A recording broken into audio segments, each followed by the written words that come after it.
imagine waking up one morning and seeing your neighbor dancing in the street, not in joy, but in torment. She moves for hours, then days, and she is not alone. This was Strasbourg in the year 1518, a city of faith, famine, and fear. They called it a curse, but no one could stop the dance. Soon, hundreds joined her, their bodies trembling, their hearts failing.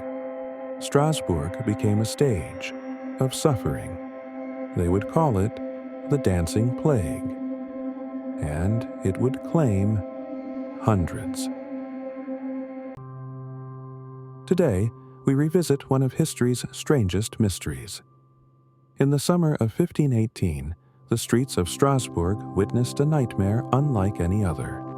Hundreds danced without rest, without reason. A city trapped in an endless dance. This is the Dancing Plague of 1518. Frau Trophea danced through the night, her body trembling, her breath shallow. No rhythm, no joy, only exhaustion. Neighbors gathered with torches, whispering prayers. Some believed she was cursed. Others thought she was possessed. Then another joined her, and another, their bodies swaying in unison, not from choice but from something unseen. Within days, the square filled with dancers. Dozens of men and women, spinning under the sun until they fell to the ground. The city's doctors blamed the blood. The priests blamed the soul. Both searched for a cure no one could name.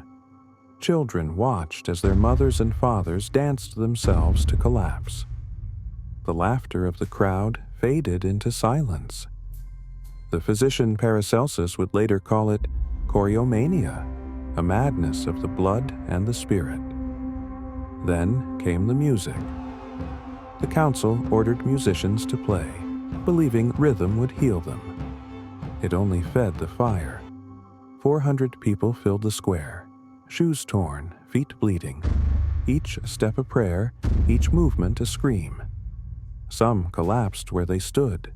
Others were carried away, still moving, as if death itself had learned to dance. And so the city danced, not to celebrate, but to survive. By mid-July, the streets of Strasbourg trembled under a strange rhythm. What began with one woman had become hundreds. Men, women, even children moved without rest, as if their bodies had been claimed by something unseen. Their faces hollow, their feet bleeding, yet the dance would not end.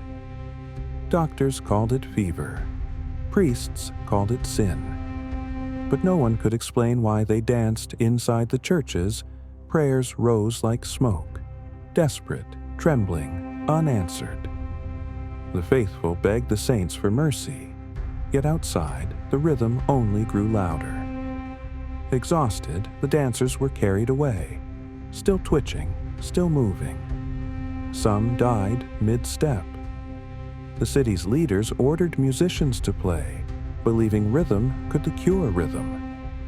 Soon the square became a sea of bodies, one heartbeat, one movement, one madness. As day turned to night, the rhythm slowed. Only exhaustion remained. And still, in the darkness, the echoes of the dance remained. And when the music stopped, the healers, the priests, and the council turned to reason, or what they thought was reason. If stories like this fascinate you, join us, subscribe, and uncover more of history's hidden tales. When the city fell silent, the physicians gathered their scrolls and quills, searching for a cure written in reason. The council met in fear. Some demanded prayer, others punishment. The plague had turned faith into panic. In the churches, sermons rose like thunder, warning that sin had taken human form. Outside, hunger and fear ruled. The poor saw punishment in every heartbeat.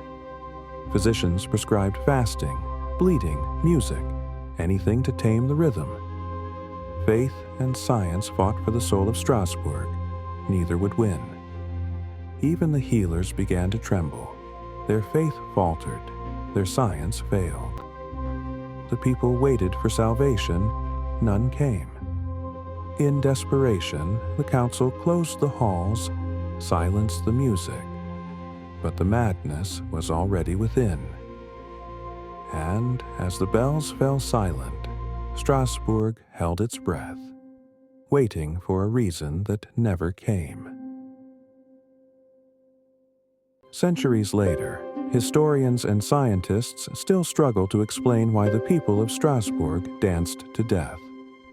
Some blamed ergot, a fungus on rye that brings fever, spasms, and visions.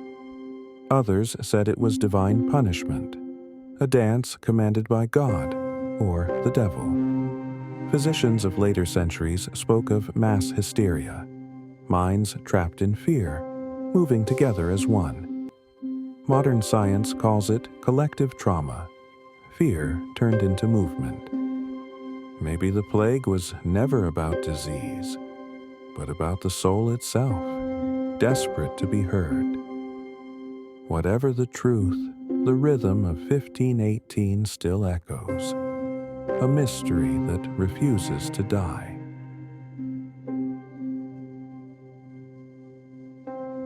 And perhaps it was never meant to die, because every age finds its own rhythm and its own madness.